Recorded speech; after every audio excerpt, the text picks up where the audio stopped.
Have you ever thought you were becoming more spiritual, only to realize you're actually just getting better at avoiding your own feelings?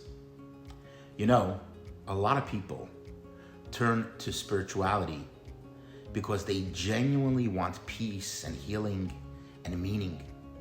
But for many of us who carry unprocessed trauma, spirituality can become an escape hatch, a place to hide from a body that's holding too much pain and emotions. Trauma doesn't just hurt us emotionally, it splits us. It creates a kind of inner divide. One part of us rises into this calm, elevated spiritual space, while another part stays frozen in the old memories, untouched and unheard. So on the outside, we might look evolved or high, but on the inside, there's still a child part of us, terrified and stuck.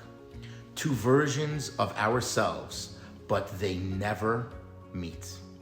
You see, trauma often builds what you can call an observer self, a part of you that watches life from a distance, almost like it's safer not to be fully in your body. And then there is the feeling self, the one still carrying the original hurt. That part gets ignored because connecting to it feels like too much. And here is the thing. Your nervous system stores every emotion. None of it disappears. It just waits. When we treat pain as something wrong instead of something that can teach us, we miss the chance to actually integrate those wounded parts. We end up collecting spiritual highs, spiritual language, spiritual symbols, but not real healing. And that becomes a kind of spiritual materialism. We look like we're growing, but our inner child is still alone with the original wound. When spirituality is used to float above the body, above sensations, above discomfort, the trauma stays frozen. We think we are ascending, but really we're disconnecting.